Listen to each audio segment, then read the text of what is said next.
हर बार जितना साधारण नहीं होगा। बचपन से कभी आपने मुझे साधारण बनाना चाहा ही नहीं बाबा। हर बार यही सिखाया कि भीम बेटा नायक की तरह सोचो, और नायक को तो हर बार ना हारने के लिए बहुत सारी चीजें झोंकनी पड़ती है। कई बार सोचता हूं अगर तुम बड़ौदा चले गए होते तो कम से कम यहाँ की मुसीबतों से तो बच जाते। उससे क्या फर्क पड़ता बाबा? अभी यहाँ बंबई में जो समस्याएं हैं, जो लड़ाई यहाँ लड़ रहा हूं, वही लड़ाई वहां जाकर लड़ता। लोग बदलते, मानसिकता वही रहती, और मैं भी वहां अकेला लड़ाई लड़ रहा होता। बाबा, ये जो सातारा से लड़ाई शुरू हुई है ना, ये बंबई हो, चाहे बड़ौदा हो, या चाहे और कुछ, अंतिम समय तक जारी रहेगी।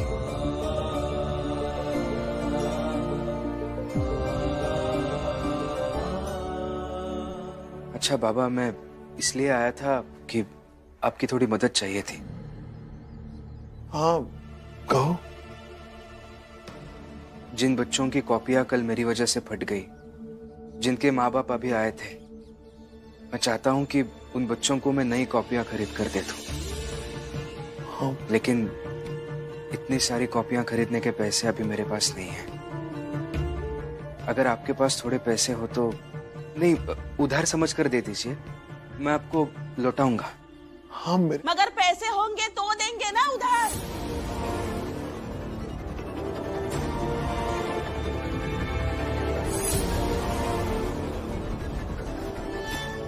नहीं है पैसे, और अगर मांगने वाले तुम हो तो बिल्कुल नहीं है।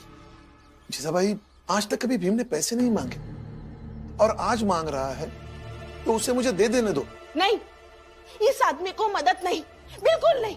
तुम जाओ। जीजा भाई, हर बार बहस नहीं।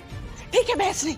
हाँ, बहस नहीं, सीधे सीधे कहती हूँ, आप इस आदमी को मदद नहीं करेंगे। देखो जीजा भाई, बाबा, अब दोनों झगड़ा मत कीजिए, मैं कुछ और उपाय ढूंढ लूंगा। हाँ, जाओ जाओ, दूसरा हो, जाओ।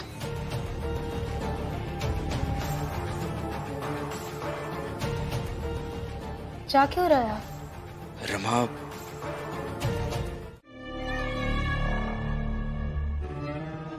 वो भीमराव यहाँ लौटकर कभी नहीं आएगा। अरे उलझा हुआ कहीं खुद के द्वारा खड़ी की गई समस्याओं को लेकर। कुल मिलाकर आप सब ये समझ लीजिए कि ये जो इतने दिनों से नौटंकी चल रही थी ना उस भीमराव की, जगह जगह पर्चे बांटना, जगह जगह पर्चे चिपकाना, उन सब से कुछ हासिल नहीं हुआ उसे। हुआ ना हासिल।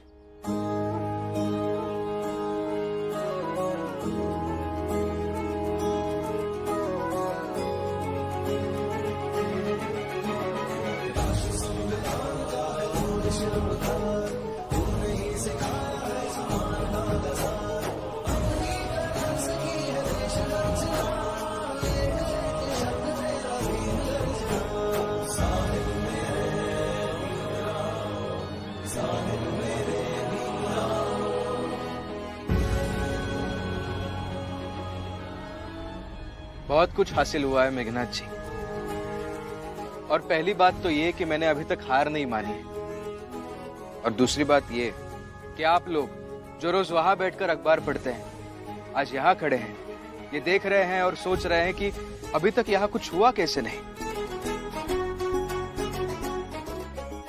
आप सबके दिल में जो ये कौतूहल पैदा हुआ है ना,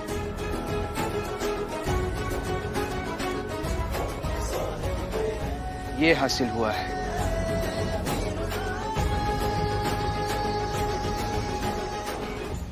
और आप सब देखिए, धीरे धीरे ये कौतूहल और लोगों के दिल में भी पैदा होगा, और किसी एक के दिल में जहां संवेदना की जमीन है, वहां ये कौतूहल कोशिश का रूप लेगा, और कोशिश अन्याय के खिलाफ लड़ने की।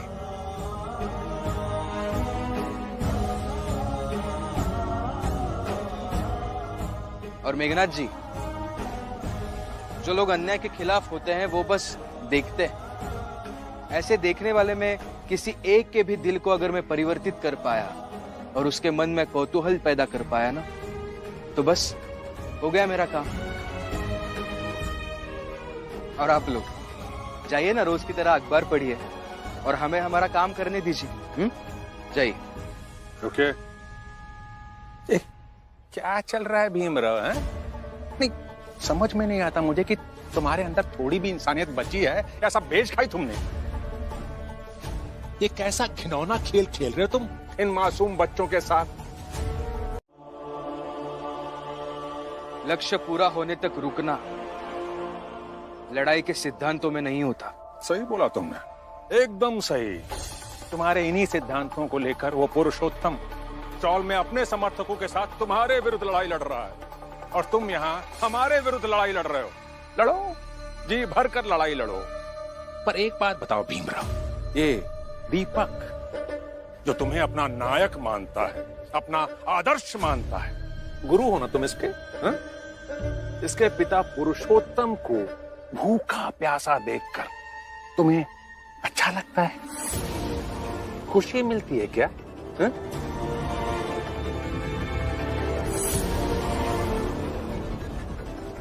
जैसे मेरे बाबा है उस हिसाब से रहे भूखे। मेरी इस बात पर एक बार सोचना जरूर भीमराव। अरे उस पुरुषोत्तम को भूखा प्यासा देखकर तुम्हारा ईमान नहीं डोलता कभी? है? तुम्हारी आत्मा तुम्हें अंदर से कचोटती नहीं है कभी?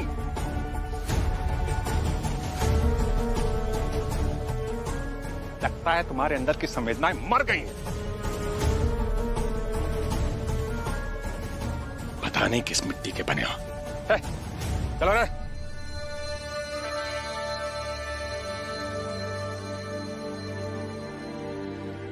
भीम भैया, आप उनकी बातों के बारे में मत सोचिए।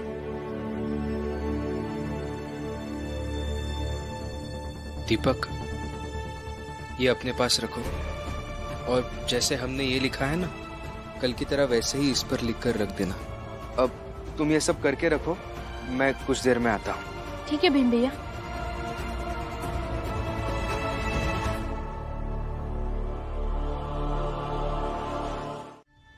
तुम कुछ भी बोलते हो तो पूरी सेना लग जाती है उसे सच बताने में, उसके महिमा का बखान करने में, और फिर सामने वाले कमजोर पड़ जाते हैं।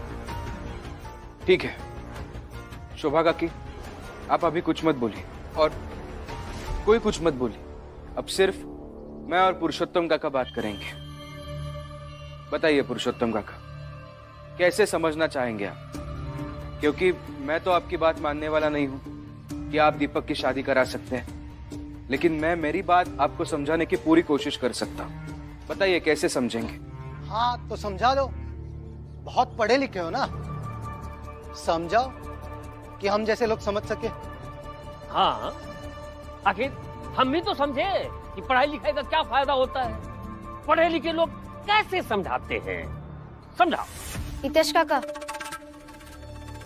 आप समझते क्यों नहीं हैं? अभी अभी तय हुआ ना कि सिर्फ ये दोनों बात करेंगे, तो करने दीजिए ना इन्हें बात। हाँ, एक एक बात होगी। तो भीमराव बताओ, है कोई तरीका समझाने का कि दीपक की शादी इस उम्र में नहीं हो सकती?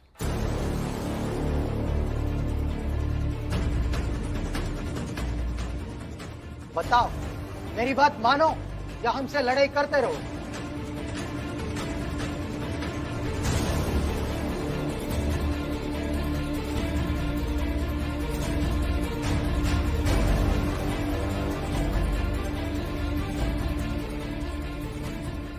पता नहीं भीम भैया और मेरे पापा में क्या होगा। बाबा मेरे अजीब है, कहीं गुस्से और चिढ़ में आके भीम भैया की बेइज्जती ना कर दे, और बेइज्जती करता है तो मुझे बहुत बुरा लगता है। हाँ तो बताओ भीमराव अंबेडकर, है कोई तरीका? हाँ तो हो जाए आज फैसला, इन दोनों में से कौन सही सोचता है। हाँ हो जाए हो जाए। क्यों आप फालतू में उलझ रहे हैं? नहीं शोभा काकी, आजमाने दीजिए इन्हें। अब तो पत्नी ने भी कहा है ना, समझाओ, तो कोई तरीका निकालो।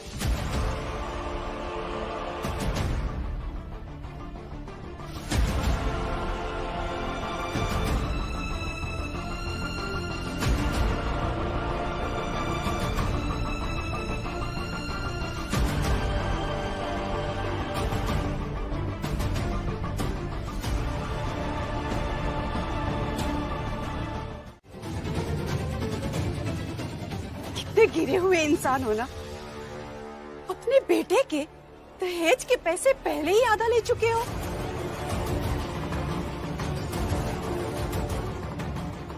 जरूरत के समय विवाद तय हो गया, इसलिए ले लिए पैसे। इसीलिए तो बोल रहा हूँ ना कि करा दो शादी दीपक की, तो आधा दहेज और मिल जाएगा और हमारा जीवन चल जाएगा। जीवन चल जाएगा? अरे मुझे लगता था एक बाप का दिल शायद अपने बेटे का ब्याह करना चाह रहा, मगर अब पता चला कि एक बाप का दिल नहीं, बल्कि एक लालची आदमी का दिल अपने बेटे के लिए दहेज का सौदा कर रहा है। लेकिन अब तो मैं दीपक की शादी बिल्कुल भी नहीं होने दूंगी। धरना देना है ना, तो दो धरना, जो करना है वो करो, लेकिन अब मैं दीपक की शादी बिल्कुल भी नहीं होने दूंगी।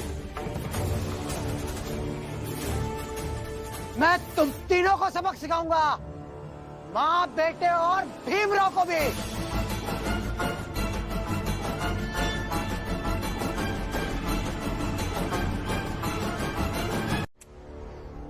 आप समझ नहीं रहे हैं, पत्रकारिता में एक शब्द है, चिंगारी। भीमराव की मुहिम की चिंगारी अगर किसी सूखे पत्ते में लग गई ना, तो हम सब के मंसूबों को जलाकर राख कर देगी। मैनेजर साहब, आप बेकार में परेशान हो रहे हैं। भीमराव की ये चिंगारी भी ना कल तक बुझने वाली है। क्या है ना, चिंगारी को जलाए रखने के लिए पैसे चाहिए, और वो भीमराव के पास है नहीं। और ये निम्न जाति के जो लोग हैं ना, उनकी सबसे बड़ी कमजोरी उनके खुद के हालात होते हैं। एक बार जब पेट की आग बढ़ती है ना, तो फिर काहे की लड़ाई, काहे की चिंगारी, वहीं का वहीं धरा का धरा रह जाता है। और जहां तक मैं समझ पा रहा हूं, इस भीमराव के पास भी कल तक सारे पैसे खत्म होने वाले हैं। बिल्कुल ठीक कहा बाबा आपने। बाबा, राम जी और रमा दोनों ने ही दिन भर काम ढूंढा, पर किसी को भी काम नहीं मिला। इसका मतलब है किसी ने भी पैसे नहीं कमाए। और बाबा, जब पैसे ही नहीं कमाए तो कहां से भीमराव कागज लाएगा? और जब कागज ही नहीं होगा तो कहां से पर्चियां बनाकर बांटेगा वो? लेकिन आप जानते हैं, उसकी किस्मत ऐसी है कि कोई ना कोई उसको साथ देने वाला मिल ही जाता है। खैर, देखते हैं क्या होता है। अरे जो होगा अच्छा ही होगा, और हमारे पक्ष में होगा। आप निश्चिंत रहिए। अरे हम जिंदा रहेंगे तो धरना देंगे ना। अब भूखे प्यासे अगर मर जाएंगे तो धरना कौन देगा? इसलिए धरना पे बैठने के लिए भोजन बहुत जरूरी है। अब ये सोचो ना, हम धरना दें किसके लिए? हाँ, इस भीमराव के लिए। डरावना छोड़ो, खाने की व्यवस्था करो। हाँ। अबे, हमें भी तो भूख लगी है। थोड़ा सब्र करो, सबको सोने दो, फिर चुपके चुरा के खाएंगे। किसी को पता थोड़ी ना लगना है कि हमने रात में खाना खाया था। हाँ, बात तो बिल्कुल सही है पुरुषोत्तम। खाना तो ठीक है, खाना तो तुम लाओगे ही, लेकिन थोड़ा सा पीना। क्यों नहीं? बस थोड़ी थोड़ी पी लेंगे।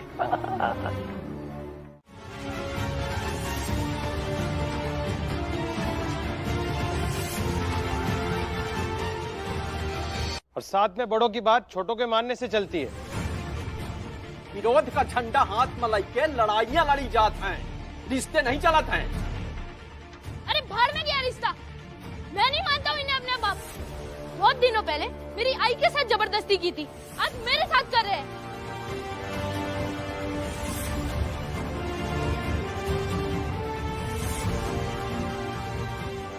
बहुत खुश हो गए होगे ना तुम, एक बाप को अपने बेटे से छीनकर। जाओ लड्डू बांटो, कॉफियां बांटो।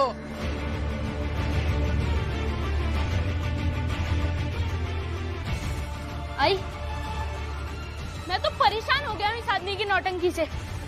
मैं जा रहा हूँ, अब मुझे मत बुलाइएगा। रुको दीपक, देखो तुम चाहे इन्हें अपने बाबा मानो या ना मानो, मगर तुम्हारे बाबा तो यही है। और ये सब लोग चाहे जैसे हैं, मगर अभी सही कह रहे हैं। रिश्तों की लड़ाई में समझदारी दिखानी चाहिए, तेवर और गुस्सा नहीं।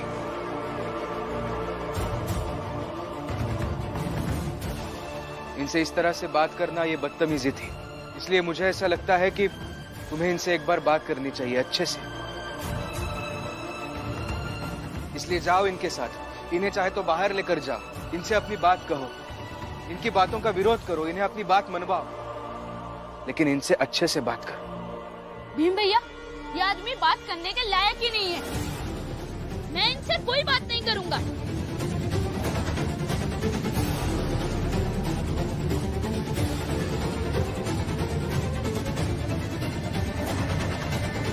बाबा, क्या नाटक चाहते हैं आप जिंदगी में? नाटक नहीं बेटा, तुम्हारा घर बसाना चाहता हूँ। देखिए बाबा, जब जीवन में सब कुछ अच्छा चल रहा हो, उसके बीच में कुछ भी करना वो नाटक है। और घर बसा है ना मेरा, आप हैं, मैं हूँ, आई है, अब क्या घर बसाना? हम तीनों के बीच एक और आ जाएगा, तुम्हारी पत्नी। तो वो मेरी, तुम्हारी, तुम्हारे माँ की सेवा करेगी और सुबह से लेकर शाम तक हम सबकी जरूरतों का ख्याल रखेगी, चाय से लेकर नाश्ते तक और घर की सफाई से लेकर तुम्हारे पैर दबाने तक। सोचो कितना अच्छा जीवन होगा। मतलब बाबा, आप एक नौकरानी लाना चाहते हैं? नौकरानी नहीं बेटा, पत्नी बोल रहा हूँ। बाबा, भीम भैया कहते हैं कि पत्नी साथी होती है, कई बार माँ होती है, कई बार बहन होती है, कई बार गुरु भी होती है। और सेवा कराने से कोई पति नहीं बन जाता, बल्कि एक दूसरे के समर्पण से पति पत्नी बनते हैं। और समर्पण करने के लिए सक्षम होना जरूरी है, इसलिए तो पढ़ लिख रहा हूँ। झूठ बोलता है भीमराव। सच बोलते हैं। आपके हिसाब से पत्नी की परिभाषा वो है जैसे मेरी आई पत्नी बनी। पूरे जीवन बस उन्हें रोते हुए देखा, दुखी देखा। मैं जब भी शादी करूंगा ना, तो मेरी पत्नी को आई की तरह जीवन नहीं दूंगा, बल्कि रमत ताई की तरह जीवन दूंगा। भीम भीम भीम, बाप मैं हूँ या भीमराव है? आप है मेरे बाबा, मगर भीम भैया ने मुझे जीना सिखाया, सोचना सिखाया और फैसले करना सिखाया। और अभी भी उन्होंने ही समझाया कि अपने बाबा को समझाओ। बाबा, मैं बड़े प्यार से कह रहा हूँ, बात मान जाइए मेरी। आखिरी बार पूछ रहा हूँ, मेरी बात मानेगा या नहीं? नहीं मानेगा तो तुम्हारा बाप भी।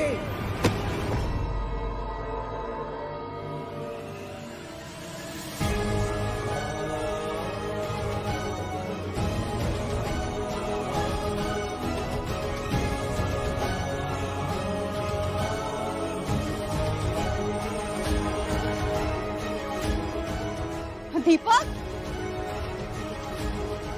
पुरुषोत्तम काका, बाप होने का मतलब ये नहीं होता कि अपने बेटे को मारते रहें।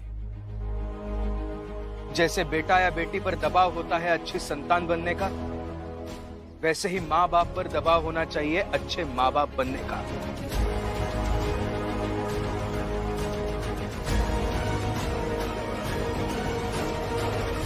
बेटे की विवाह की बात कर रहे हैं ना, और बेटे पर ही हाथ उठा रहे हैं। बात करने आए थे ना, हो गई बात। तो इसका मतलब ये सही सवाल अगर किसी सही आदमी तक नहीं पहुंचा तो तुम्हारा खेल खत्म। महिपाल जी, आप तो मुझे कॉलेज से देखते आए हैं ना, अच्छे से जानते हैं, पहचानते हैं आप मुझे, फिर भी ऐसे बातें करते हैं। अगर मैं ऐसे ही रोज कल कल की सोचता रहा तो मेरा आज कभी अच्छा नहीं होगा। इसलिए कल के बारे में कल सोचूंगा। हो गया दीपक? हो गया भीम भैया। तो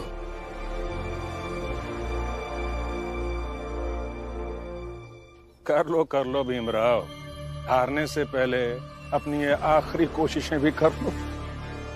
सही है, चलो चलते हैं।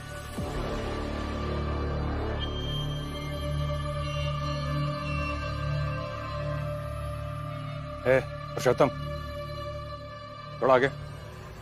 बस। कैसा बाप है रे तू? हैं? तेरा बेटा तेरे सामने इतनी जबान चला रहा है और तू खड़े खड़े मुंह देख रहा है उसका। इस भीमराव ने तेरे बेटे को अपना चमचा बना दिया है। जो भीमराव कहता है वही दीपक करता है।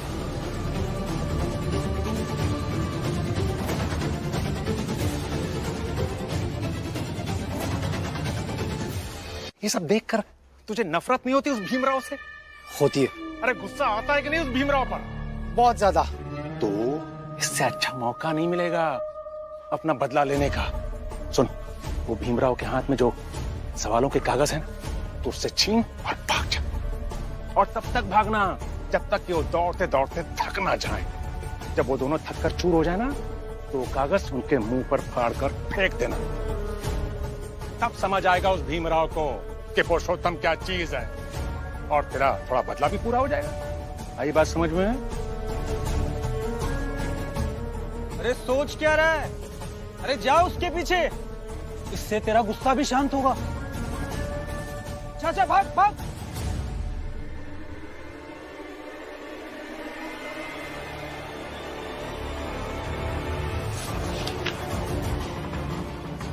सही।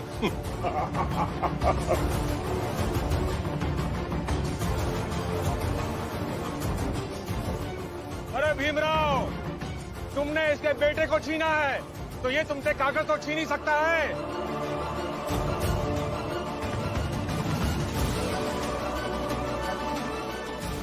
मेघनाथ जी कुछ भी कहिए, दिमाग बहुत सही लगा। तुम और तुम पहले ये बताओ, आखिर तुम दोनों को ये कागज क्यों उठाने दिए जाए? ए बुड्ढे, कौन हो तुम जो ऐसे सवाल पूछ रहे हो? हमारे बाबा के खिलाफ एक भी शब्द नहीं बोलोगे। नहीं बोलोगे? मैं कौन हूं बाद में बता दूंगा, लेकिन सवाल पहले मेरा है। आखिर तुम दोनों को ये कागज क्यों उठाने दिया जाए? झगड़ा मेरे और इस भीमराव के बीच में था, तो इसे सुलझाने का मौका भी हम दोनों को मिलना चाहिए। जिसकी जितनी ताकत उसके उतने कागज। और तुम्हें? बाबा, ताकत के हिसाब से कोई कैसे कुछ चुन सकता है? अगर ताकत के हिसाब से चुनने लगेंगे तो कमजोर व्यक्ति कभी कुछ चुन ही नहीं पाएगा।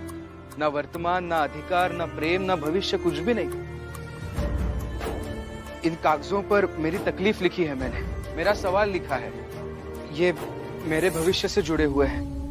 मेरा भविष्य बिखरा हुआ है और इन्हें ईर्ष्या है मुझसे, इसलिए ऐसा कर रहे हैं। कागज फाड़ने की कोशिश भी करेंगे।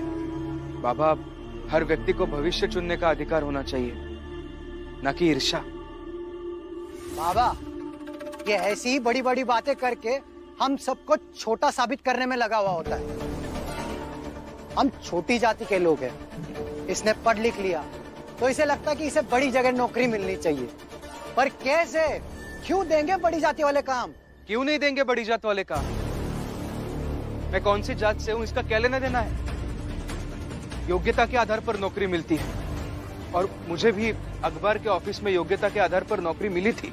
मैं अच्छे से काम भी कर रहा था, लेकिन जात के नाम पर उन लोगों ने नफरत की और फिर मेरे खिलाफ अफवाहें फैलाई। और अफवाहों के आधार पर उस ऑफिस से मुझे निकाल दिया गया है। अब मैं यही चाहता हूं कि ये मेरा सवाल पूरे बंबई शहर में घूम घूम कर लोगों तक पहुंचा।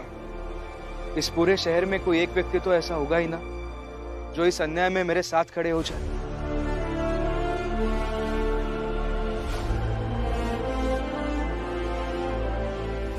आगे बढ़ो और कागज उठाओ। ऐसे कैसे उठाओ? ये सब नहीं चलेगा। अरे बेवकूफ, तुम्हारे सामने जो बैठे हैं वो मामूली बाबा नहीं है, बड़े प्रसिद्ध समाज सेवक गाड़गे बाबा के परम शिष्य सेवाराम बाबा।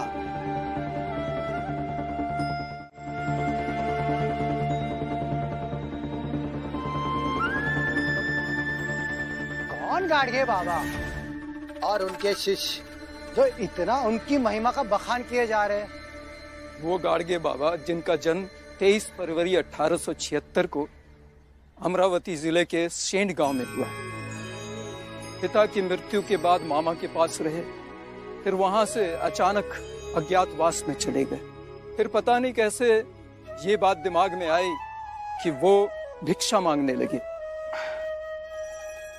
मैंने गाड़गे बाबा के बारे में बहुत कुछ सुना है।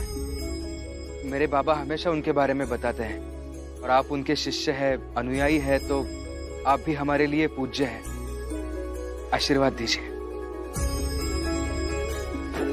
खुश रहो। भीम, आगे बढ़ो और ये बिखरे हुए कागज उठाओ और एक कागज मुझे देते जाओ। अपने सवालों का कुछ हिस्सा मेरे पास रहने दो। जाओ, बाकी के सवाल बांट दो। जी।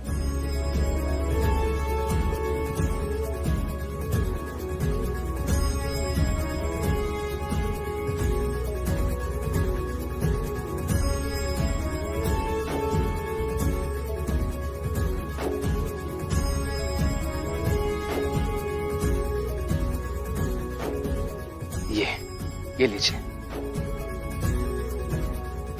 चलता हूं, प्रणाम। चलो। प्रणाम बाबा। खुश रहो।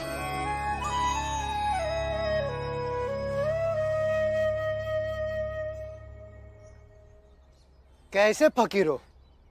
वो तुम्हें बेवकूफ बना गया और तुम भावुक हो गए। भीमराव अंबेडकर था वो, और उसने हमें बेवकूफ नहीं बनाया, बल्कि उसके साथ आज मेरी ये भेंट एक यादगार भेंट हो गई। एक पढ़े लिखे भीम से एक अनपढ़ फकीर की भेंट।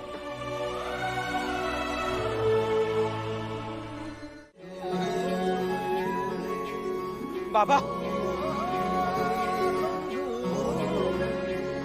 बाबा, बाबा मुझे क्षमा कीजिए, मैं आपको अच्छे से पहचान नहीं पाया। किस बात के लिए क्षमा मांग रहे हो?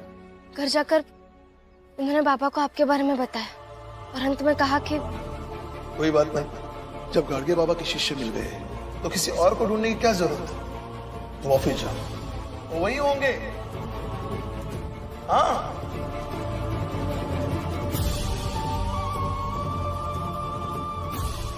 क्षमा कीजिए मुझे, मैं सच में आपको अच्छे से पहचान नहीं पाया। आप यहाँ मेरी लड़ाई लड़ते रहे और मैंने आपको ऐसे ही अकेला छोड़ दिया। मैनेजर साहब, एक पढ़ा लिखा भीम और एक अनपढ़ फकीर बाबा। अरे उनके चेहरे पर क्या तेज था, क्या ललाट था। उसे देखकर मैं तो भयभीत हो गया। अरे मैनेजर साहब, आप भी कहाँ ये बाबा फकीरों को लेकर परेशान होने लगे? अरे इनकी क्या औकात। बेकार में आप परेशान होते रहते हैं। वैसे मुझे लगता है आप जिस बाबा की बात कर रहे हैं, मुझे भी मिला था वो। मुझे तो ऐसा कुछ खास नहीं लगा, ऐसा ही है। ऐसा ही नहीं है, पूरे आत्मविश्वास के साथ कह रहे थे ताला टूटेगा। मुझे तो बहुत पहुंचे हुए लगते हैं। क्या बोलूं?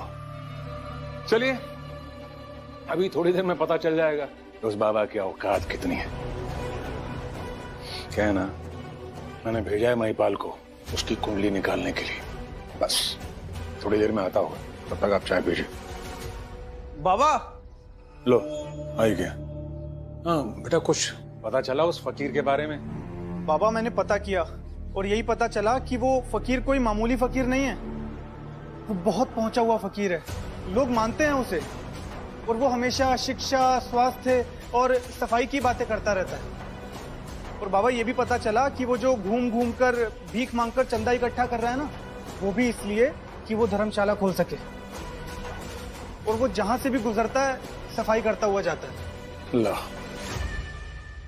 एक और सहारा मिल गया उस भीमराव को। कमाल है, ये भीमराव की किस्मत भी ना कमाल की है। हर बार जब भी उसका अंत आता है कोई ना कोई नया सहारा मिल जाता उसे। अब ये बाबा आ गए उसके सहारे के लिए। ये लड़ाई हम हार नहीं सकते। भीमराव को हमारे अखबार के ऑफिस में फिर से नौकरी नहीं मिलनी चाहिए, वरना हमारी जाति की हार होगी। मैनेजर साहब, आप परेशान मत होइए, ऐसा बिल्कुल नहीं होगा, ना मैं होने दूंगा। पर इसके लिए इस बाबा का भी कुछ तो करना पड़ेगा। पर बाबा हम करेंगे क्या? अरे यही तो सोचना है महिपाल। जैसे हर बार हम उस भीमराव की कोई ना कोई काट निकाल लेते हैं, वैसे ही इस बाबा की भी काट तो निकालनी पड़ेगी। ये तो कहीं ऐसा ना हो, नहीं गलती से ही सही वो भीमराव को नौकरी दिलाने में कामयाब ना हो जाए।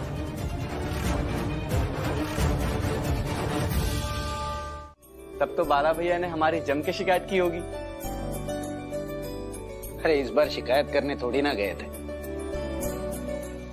बस सब कुछ अलग ढंग से सोचने गए थे ताकि हम सब पहले की तरह अच्छे से रह पाए। ये क्या? यहाँ बैठ के ऐसे बातें कर रहे हो? और वहाँ भीम किसी बाबा फकीर को ले आया है, अब उसका भी खाना बनाओ। कमाना धमाना 1 रुपए का नहीं, बस मुसीबत बढ़ाने में माहिर है तुम्हारा भीमराव। और आई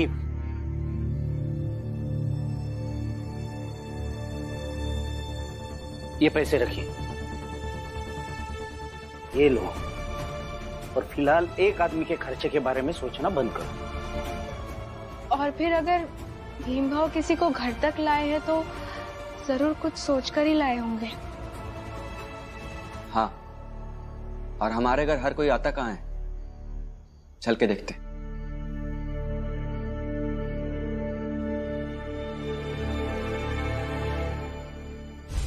जो बाबा ऐसा कह रहे थे? अरे मैं क्या करूंगा, फकीर आदमी था, बोल दिया होगा कुछ। मैं बताता हूँ।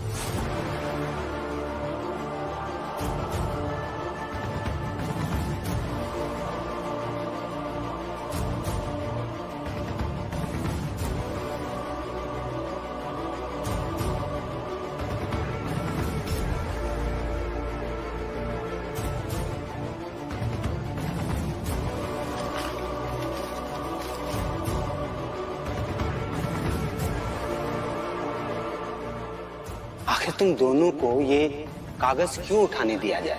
झगड़ा मेरे और इस भीमराव के बीच में था, तो इसे सुलझाने का मौका भी हम दोनों को मिलना चाहिए। जिसकी जितनी ताकत उसके उतने कागज। इन्हें ईर्ष्या है मुझसे, इसलिए ऐसा कर रहे हैं। कागज फाड़ने की कोशिश भी करेंगे। इसलिए बाबा इन्हें जानते हैं। तो मेघनाथ जी सही कह रहे थे, वो भीमराव मुझसे मेरा बेटा छीन सकता है, तो मैं उससे वो पर्ची नहीं छीन सकता। यही गलती कर रहे हो, जैसे सब करते हैं। मेघनाथ हम सब में से किसी के भी हित में नहीं कहते हैं, और ना ही हम सबके पक्ष में कहेंगे।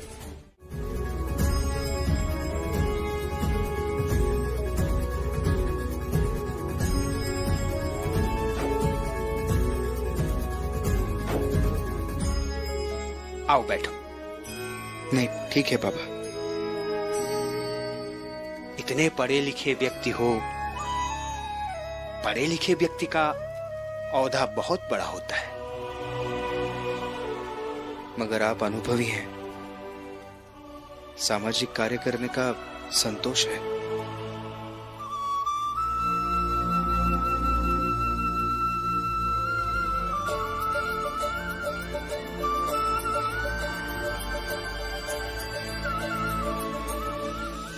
सामाजिक अनुभव से तुम्हें एक चीज सिखाता हूं, संसार में कोई भी चीज शस्त्र बन सकती है, बस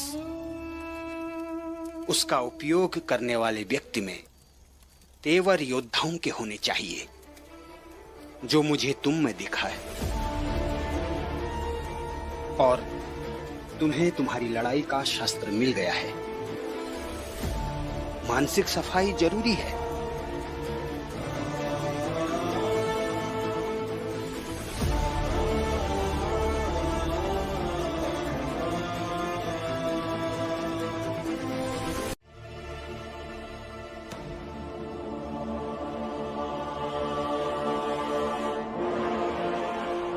दीपक, तुम कहाँ गए थे?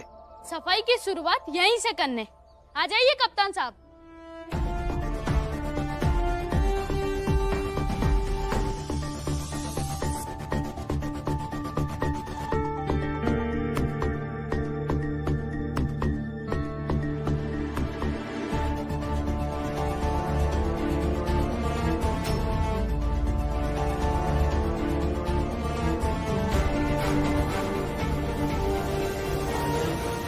कप्तान साहब, कल रात को मेरे बाबा मुझे धमकी दे रहे थे कि वो मेरी आई को मार देंगे।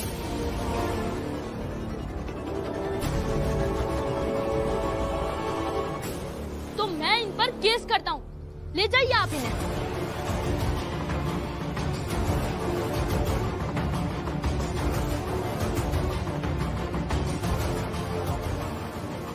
दीपक, तुमने अपने बाप पर केस कर दी? हाँ बाबा, आपके दिमाग की गंदगी साफ होना जरूरी है, और तभी तो झाड़ू को शस्त्र बनाने का सही अर्थ होगा।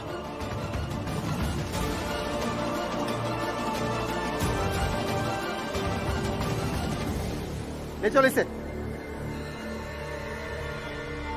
चलो चलो सीधा। छोड़ो छोड़ो।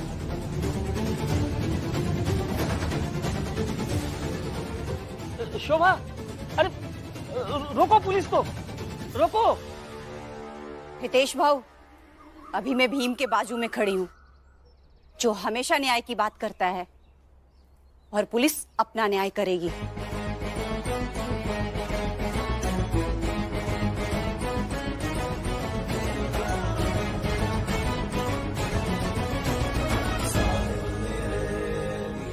भीम भैया, चलते हैं।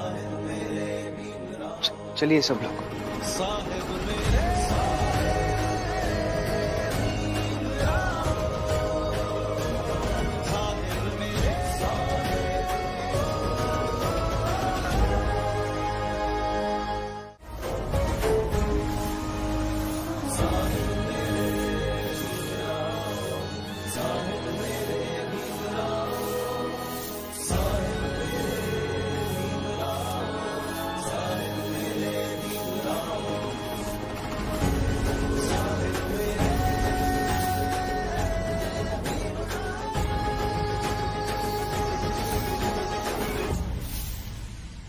चलो, अच्छा है, अच्छा काम दिया। इन सब की औकात के हिसाब से काम दिया है तुमने ने। इसी बहाने थोड़ी बहुत सफाई भी हो जाएगी यहाँ की। मगर मैं समझ नहीं पा रहा हूँ, ये सब करने से क्या होगा? इससे उस भीमराव को कैसे नौकरी मिलेगी? देखते जाओ कैसे मिलेगी। फिलहाल इतना समझ लो कि अभी बहुत बड़ा तूफान आने वाला है।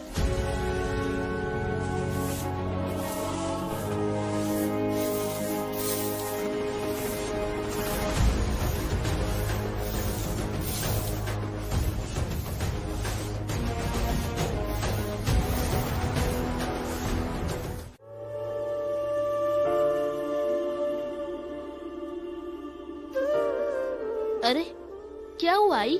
खाओ ना। बेटा तुम खाओ, मुझे भूख नहीं है। बाबा को लेकर चिंतित हो? अरे वो ऐसे ही है, तो गए थाने। वो बुरे आदमी है, वो आपको परेशान कर रहे थे और मुझे भी परेशान कर रहे थे। आई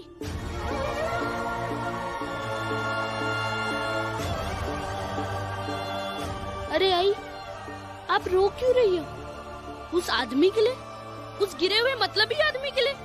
दीपक, ऐसे नहीं बोलते। रमाताई समझाइए आई को, उस आदमी के लिए रो रही है। पति है वो इनके, और एक औरत का मन व्यक्ति की अच्छाई बुराई को अलग रखता है, उनसे जो रिश्ता है उसे अलग रखता है। और पति चाहे जैसा हो, मगर है तो पति ही ना।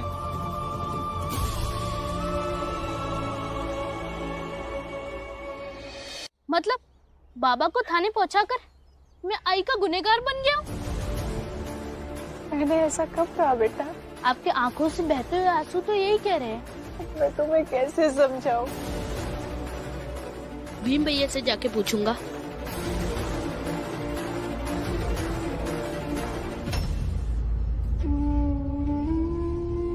काकी,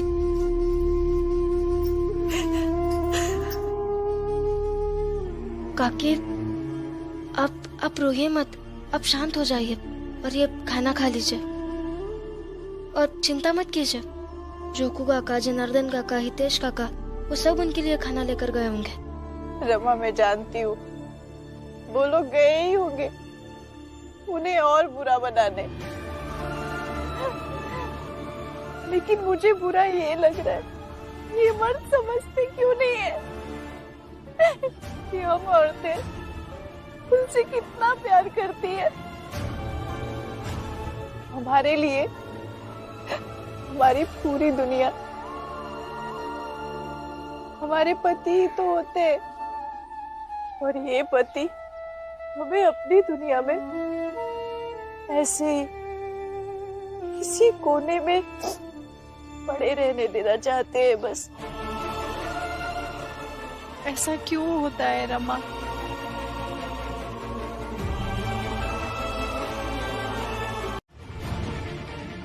लेकिन मुझे ऐसा लगता है कि ये विकल्प भी बुरा नहीं है। थाने जाकर दरोगा जी से बात करो, हो सकता है तुम्हारे बाबा को जेल से रिहा कर दिया जाए। हाँ तो छूट जाए, मैं नहीं जाने वाला कुछ कहने। मेरी आई को अगर लगता है कि मैं दोषी हूँ तो लगे। नहीं दीपक, मुझे ऐसा लगता है कि तुम्हें पुलिस थाने जाकर अपने बाबा को घर वापस ले आना चाहिए। इससे ये साबित होगा कि गलत करने पर तुम अपने बाबा को सबक सिखाने के लिए पुलिस थाने भेज भी सकते हो, और वो बाबा है इस नाते उन्हें सबक सिखाकर पुलिस थाने से घर वापस भी ले आ सकते हो। इससे तुम्हारा कद बड़ा होगा और तुम न्यायप्रिय लगोगे।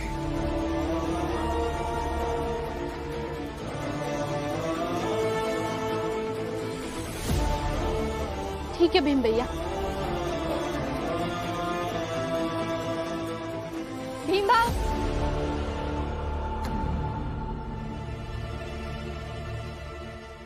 क्या हुआ भाभी? वो मैं पानी लेने गई थी और जब मैं लौट कर आई तो देखा बाला भैया, करुणा दीदी और वो तीनों बहुत बुरी हालत में हैं। क्या हुआ उन्हें?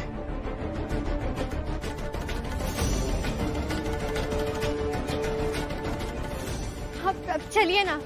चलो।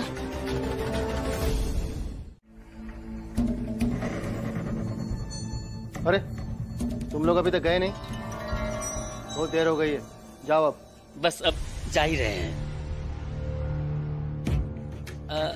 पुरुषोत्तम, अभी हम लोग जा रहे हैं और प्रतिदिन हम आएंगे जब तक तुम छूट करके चाल वापस ना आ जाओ। हाँ। और हमरे सिवा आने वाला है भी कौन? हाँ। न तो एकरे बेटवा को चिंता है, न एकरी बीवी को चिंता है, और ना ही वो भीमराव का चिंता है। चिंता है सबको।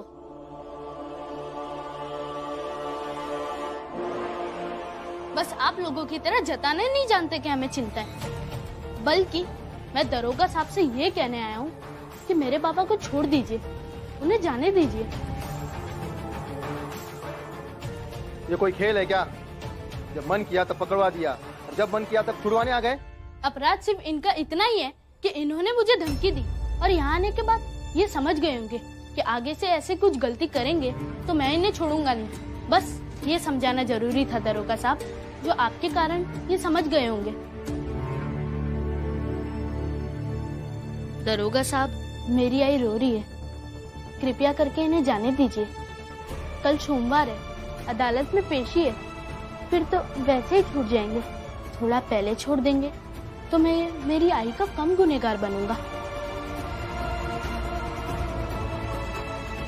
ठीक है, खोल दो लॉकअप।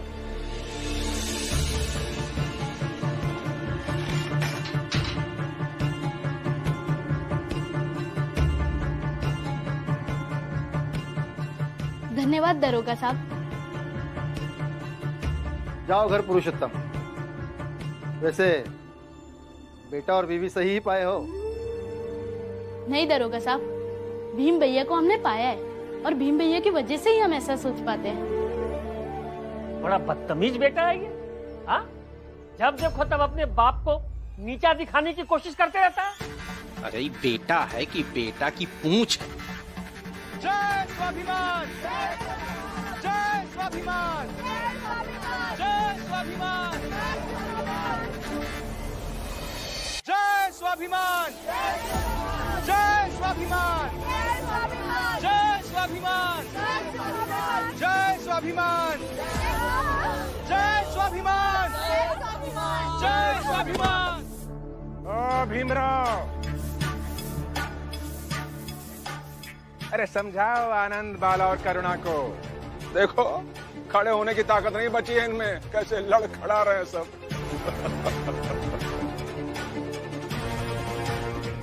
जय स्वाभिमान, जय स्वाभिमान, जय स्वाभिमान, जय स्वाभिमान।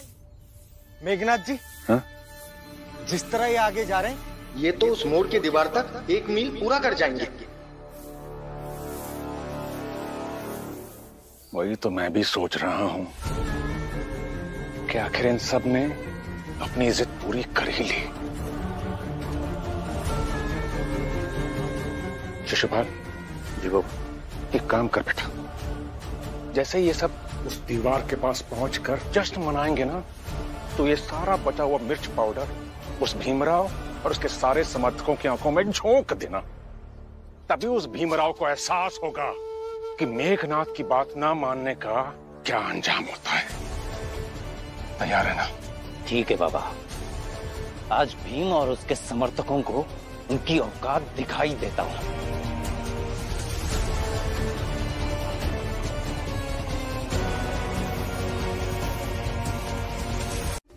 जब वो देख ही नहीं पाएगा तो दूसरों को दिशा क्या खाक दिखाएगा। और वो कहते हैं ना, ना रहेगा बांस न बजेगी बांसुरी।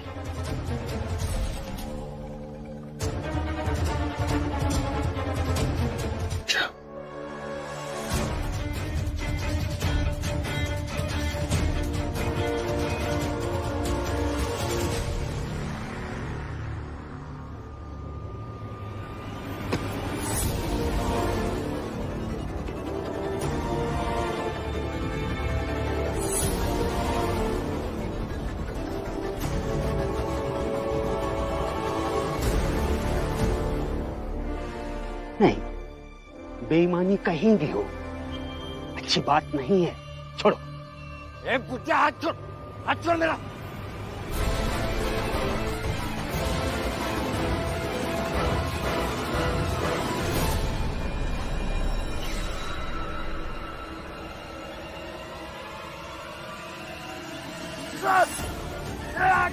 अरे पुष्पाल, बाबा मेरी आंखें।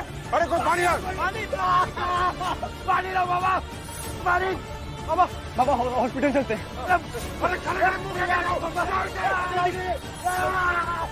हो जाएगा बेटा, तू ठीक हो जाएगा बेटा। बाबा बहुत गलत किया पुष्पाल, तू ठीक तो है ना बेटा? बाबू अभी भी बहुत चल रहा है। हो जाएगा, घबरा मत, शांत रह, मैं देखता हूँ। डॉक्टर साहब देखिए ना, बेटे को अभी भी बहुत जलन हो रही है, देखिए ना।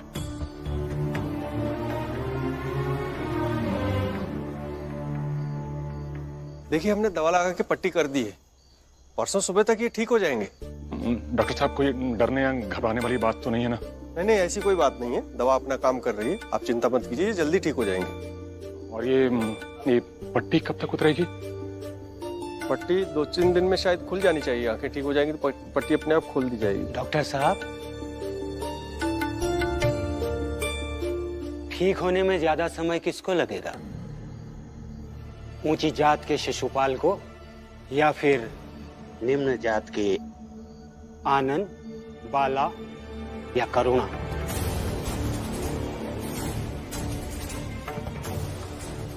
देखिए, जब समस्या एक जैसी है तो ठीक होने में समय भी एक जैसा ही लगेगा। अब आप लोग जा सकते हैं, और हाँ, आप लोग भी जा सकते हैं। बाबा चलिए।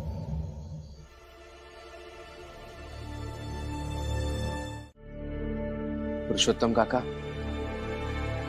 आपको अपने साथ देखकर बहुत अच्छा लग रहा है। देर से ही सही, लेकिन आप आखिर में समझ ही गए कि ये लड़ाई हमारी पूरी जात की लड़ाई। हम अपनी जात की तरफ से इन लोगों से लड़ रहे हैं। बस मैं चाहता हूं कि एक और बात आप समझ जाइए। दीपक बहुत समझदार हो गया है। जैसे वो अपनी आई से प्यार करता है, वैसे ही वो अपने बाबा से भी प्यार करता है।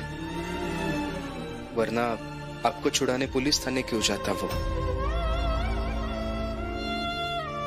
ये लीजिए। और आप बस दीपक की भावनाओं को, उसकी जरूरतों को समझिए।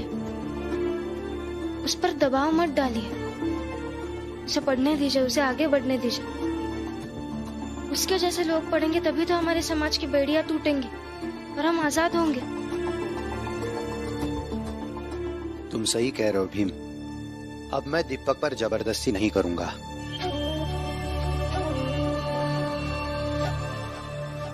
जबरदस्ती नहीं करोगे?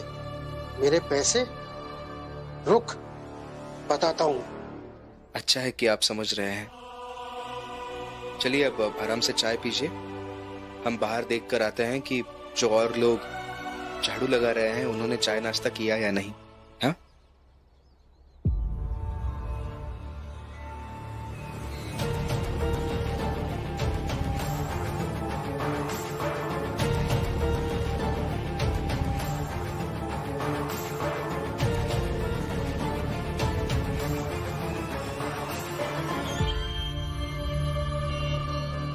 पुरुषोत्तम, क्या हुआ शादी का?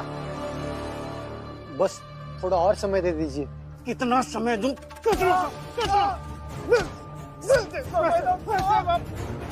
पैसा दे, नहीं तो झाड़ू मारने लायक भी नहीं रहेगा तू। एक ही तरीका बचा जिससे शादी हो सकती है।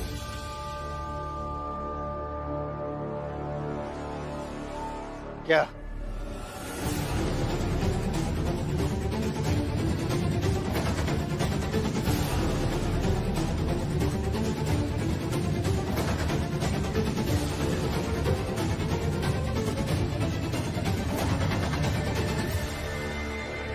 कहाँ रह गए?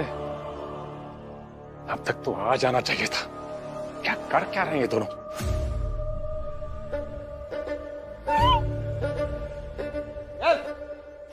चल। अरे इतनी देर कहाँ लगा दी तुम दोनों ने? लाओ जल्दी से बांधो से। ले ले बिठाई सर। चल बैठ। छोड़ दीजिए मुझे। छोड़ दीजिए मुझे। बहुत जबान चलाता ये।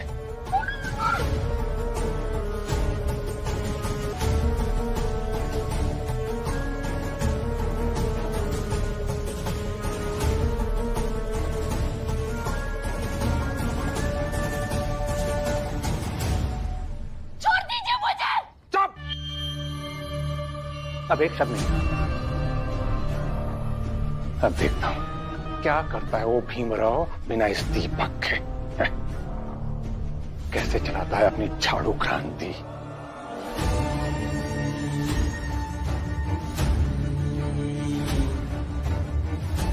मेरी बात, एक काम कर, तू नजर रखना इस पे। हाँ, मैं थोड़ी देर में मिलता हूं तुझे। जी बाबा। पता नहीं अब दीपक बचेगा भी या नहीं। जी वाह जीजा भाई वाह। मेघनाथ जी ऐसा कौन सा महान काम कर दिया मेघनाथ ने कि जो इतना सम्मान के साथ बुला रही है तू उसे? मेरा क्या बिगाड़ा है उन्होंने? कि मैं उन्हें जी ना कहूँ, बल्कि मुझे जब भी जरूरत पड़ी है उन्होंने ही मदद की है। एक माँ से उसका बेटा अलग कर दिया, उस बात का दुख नहीं है तुझे? नहीं, बिल्कुल दुख नहीं हुआ।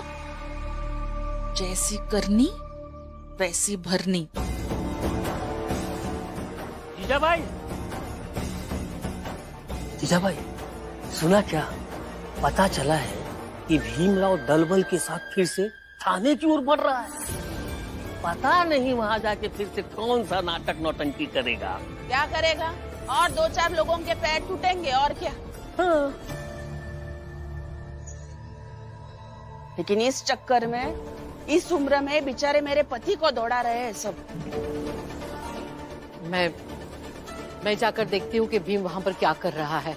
हाँ जाइए जाइए जाइए, लेकिन हाँ वहाँ पुलिस दौड़ाएगी तो भाग नहीं पाएगी आप। जाइए जाइए।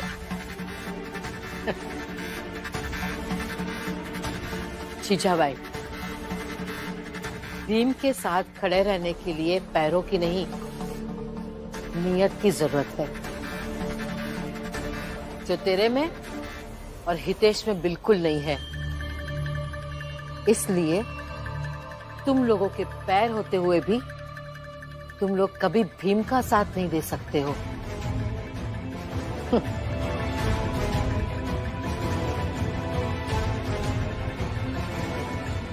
बेचारी मीराबाई।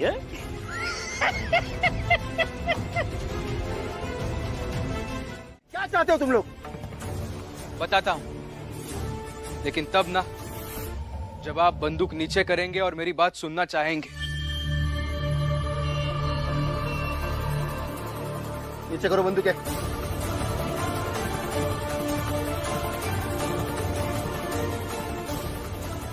देखिए, हमारी 2 ही मांगे हैं। एक ये कि मुझे बेवजह नौकरी से निकाल दिया गया है, उस पर कार्रवाई हो, और दूसरी बात ये कि वो मेघनाथ जी दीपक को अगवा करके लेके गए, उसे वापस देते। और तब तक हम गवर्नर साहब के घर तक झाड़ू लगाते हुए जाएंगे, तो हमें सुरक्षा भी चाहिए। पागल हो क्या? गवर्नर साहब के घर तक बढ़ोगे तो सारा महकमा परेशान हो जाएगा। इसे परेशानी नहीं, झकझोरना कहते हैं। और अगर महकमा सो रहा है तो उसे झकझोरना जरूरी है।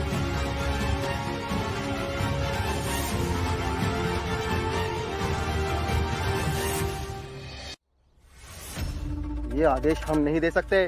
फिर ठीक है, हम में से कुछ लोग यही रुकेंगे और साफ सफाई करेंगे, और कुछ लोग गवर्नर साहब के घर तक बढ़ेंगे। और किसी ने पूछ लिया तो हम उस महकमे को बता देंगे कि जाकर देखिए, पुलिस थाने में हमारे कुछ लोग साफ सफाई कर रहे हैं। हम पहले पुलिस थाने ही गए थे मदद मांगने के लिए, लेकिन वहां से कुछ मदद नहीं मिली, तो हम और क्या कर सकते हैं।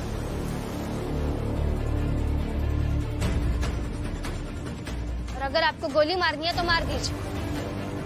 हाँ रमा, बाबा, अब चलिए मेरे साथ।